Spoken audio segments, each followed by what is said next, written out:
This is the Samsung Galaxy S2, and it's one of the true milestone Android phones in the history of the platform. If you were around and following smartphones 9 or 10 years ago, chances are you knew someone who had one of these, or at the very least knew that the GS2 was a big deal. This thing was the start of what eventually turned Samsung into the mobile behemoth that it is today, fueling a mess of lawsuits with Apple along the way, and played a big part in the Galaxy S becoming the de facto iPhone alternative. But let's back up a bit, because if you had a Galaxy S2 in America, chances are this particular phone here doesn't look all that familiar to you after all. That's because back in 2011, we were still in the age of Samsung making very different versions of its high-end phones for various US networks. Some had minor changes, like different buttons. Others added bigger screens, like this, the ludicrously named Sprint Samsung Galaxy S2, Epic 4G Touch. But the GS2 most of the world knew was this, the original international version with that big clicky home button down below and a 4.3-inch display. First thing I noticed picking this up, having used a bunch of 2021 era Android phones, is not just the size, but how insanely light it is on account of being made entirely of plastic. It was 2011, phones in general, and especially Android phones, and especially Samsung phones, were usually made out of plastic of varying degrees of chintziness. The back panel of this eBay model has definitely seen better days. The trademark Samsung Hyperskin texture of 2011 has been worn down pretty good here, but the front glass is actually in decent shape. A lot of the design traits of this phone, by the way, are shared with the Samsung Galaxy Nexus, including the texture of the battery door here and the plastic hump at the bottom of the phone. This version I've got here is the Galaxy S2 with NFC support. There are a few different versions of this phone floating around in Europe, 2 running Samsung Exynos chips with and without NFC, and a third one that used a TI OMAP processor instead. One of the ways you can distinguish them is by looking at the battery. Because there's no NFC antenna inside the battery door, all the wires for contactless payments are instead housed in the battery itself, which is pretty neat. Not that you're going to be able to use such a geriatric phone with any modern secure payment app, but hey, having NFC in any capacity was cutting edge for 2011.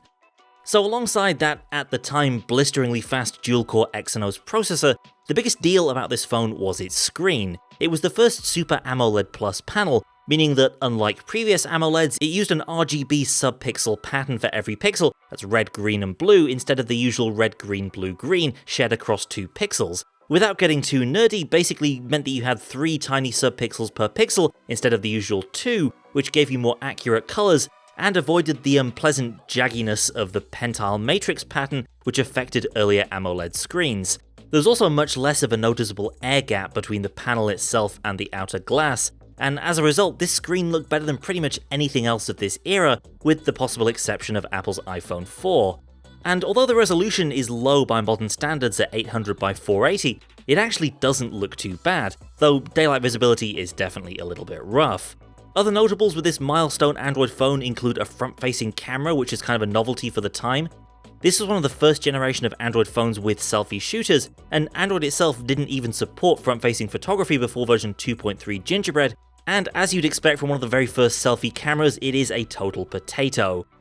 What's less potatoey is the 8-megapixel rear camera, which was actually pretty good for this generation, obviously very slow to shoot, and the lack of CPU power here means no HDR or fancy processing tricks, but it's possible to get non-horrible photos from this camera, though up close a lot of fine detail does tend to get smeared away.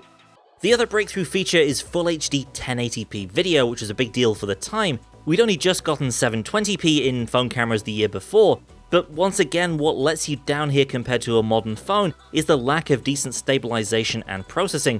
Any kind of movement is hilariously exaggerated, so moving video is going to look like you're walking through an earthquake compared to the flagships that we have today.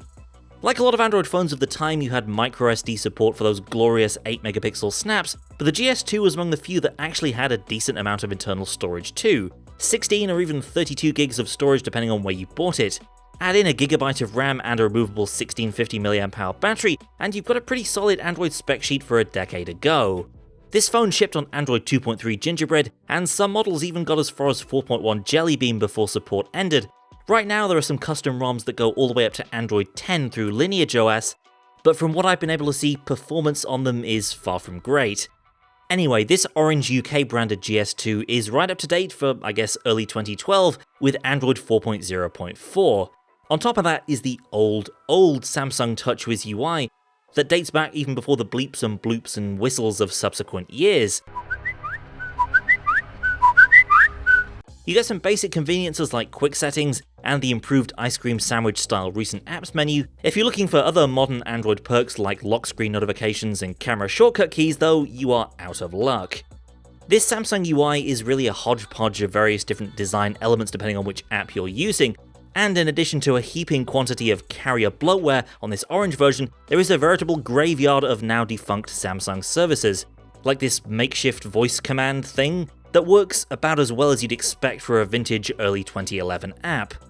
I was able to get a Google account on here, and this build of Android is at least recent enough to have the Google Play Store instead of Android Market, but otherwise it's not a fantastic experience and I wasn't even able to update the built-in apps without the phone hard locking.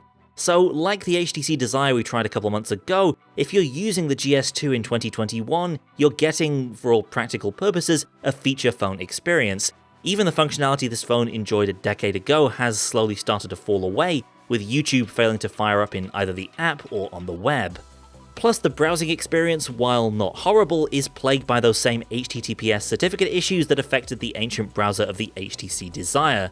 So you can definitely use it to browse, but it's a pretty painful experience. Software is definitely the thing that's aged the worst out of everything about the Galaxy S2, whether it's services being retired or just the reality of using Android 4 on the internet of 2021. I remember this phone feeling like a powerhouse 10 years ago, but today, in addition to the clown car visual style, you can definitely tell the difference that 10 years of improvements to things like touch response have made. Even fresh out of the box, this is a pretty bad experience by 2021 standards.